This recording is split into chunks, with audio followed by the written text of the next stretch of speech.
Hi, my name is Dave Custer. I'm with the Fiery Furnace Forge Blacksmith Company, or Triple F Blacksmith Company. And I'm going to demonstrate making a hook today, a little J hook. You master these and you're well on your way to becoming a professional smith. Now, I'm going to start with a piece of 3/8 inch round stock. It's pretty general stock. It's pretty easy to use. I start with about 8 inches and make my hooks out of 8 inch round stock. So, see if it's hot here in the forge and start hammering.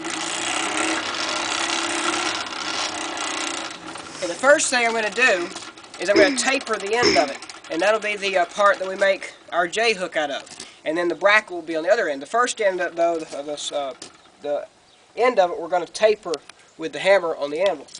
So bring it out, good and hot. We're going to put a taper on it.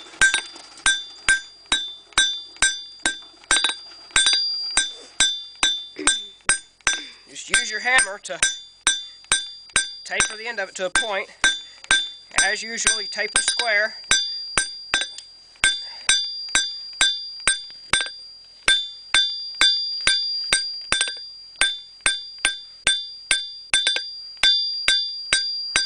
Alright.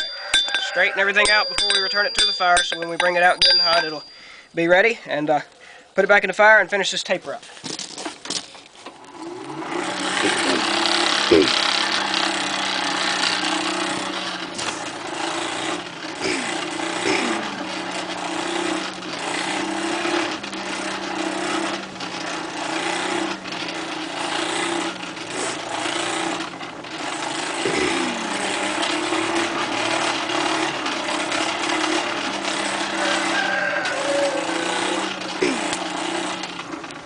Alright.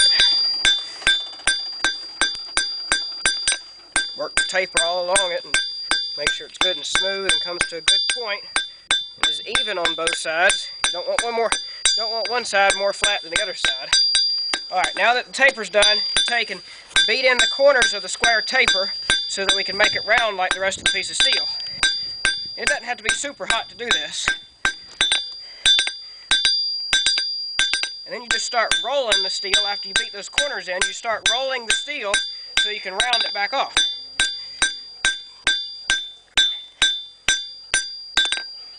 Alright, it's getting a little cold, so we can return it to the forge and then finish rounding after it gets hot again.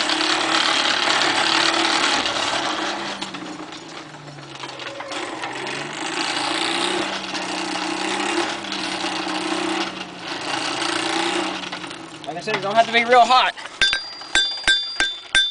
And just keep rolling it on the anvil while you hammer on it. And two, it doesn't have to be real hard blows or anything, just pretty light blows just to shape it, not trying to move a lot of steel.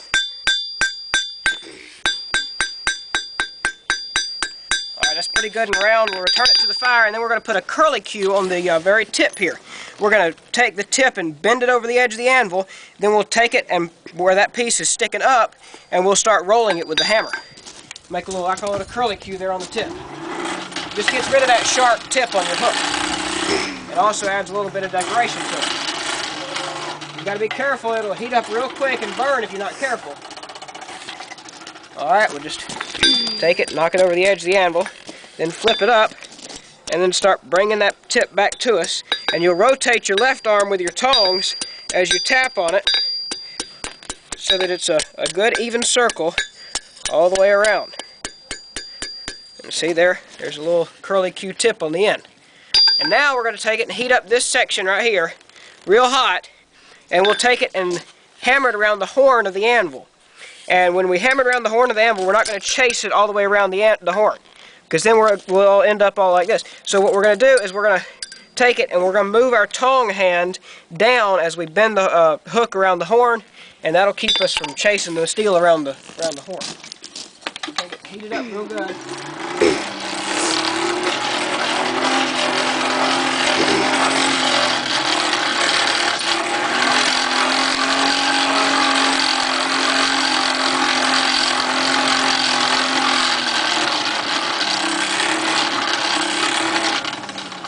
What I'm going to do is when I bring it out of the fire, I'm going to take it and that curlicue that we put on the end, when we hammer the hook around the horn, we're going to be hammered on that curlicue.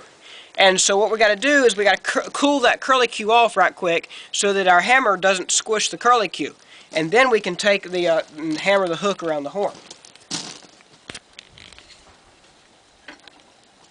It's pretty hot, so I'll cool that curlicue off in the quench tub. Alright, and then we'll start hammering it around the horn. And just pick you a spot on the horn that you like the size that makes your hooks. I do it right about the middle of my horn. And there's this nice J there. Hammer just a little bit more around there.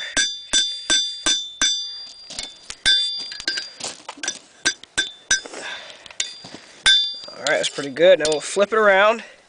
And now I'm going to make the bracket where we'll punch holes for the screws. And I'll do that with the rest of this here. And what I'm going to do is I'm going to heat that up, and I'll flip it to where the hook part is facing down, and it's got to be straight down, and then I'll flatten this area out. And what I'm going to do is right here, I'm going to use what's called a half lap blow. That's half the hammer on the anvil, half of it off the anvil, so that it'll flatten that just that one part out there for the bracket.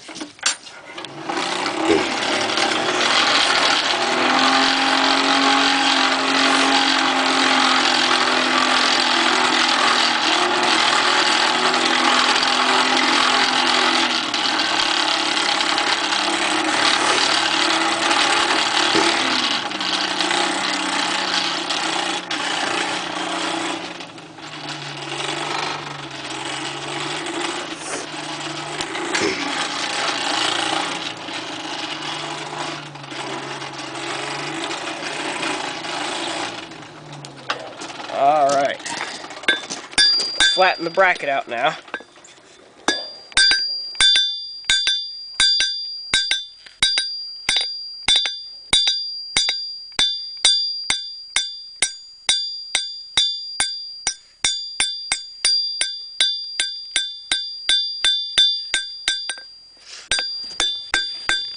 Pretty good. Make sure everything's straight on the bracket. Don't want any bulging sides or anything like that. Just make sure it's all good and uniform all the way around. Oh, and that's tolerably good. If there's any places on it that don't look all that great, you can always take it with the file or something and clean it up if you need to. And that's where you'd punch your holes. I'm not going to go into punching holes on this video, but that's where you would punch your holes there on that bracket. And you just punch 2 holes in there so if you can put screws in there. And that is a simple J hook, and I'll cool it off right quick here. A little bit of ice in my quench tank from the cold weather. Cools the steel off real quick though. Alright. And that's just a simple J hook. And that's how you make a J hook. So y'all master that, and you'll be well on your way to becoming a professional smith. Once again, I'm Dave Custer. This is the Triple F Blacksmith Company. If you want to see more of my products and more about what me and my family does, visit our website at www.custerfamilyfarm.com. Thanks for watching. Have a very nice day.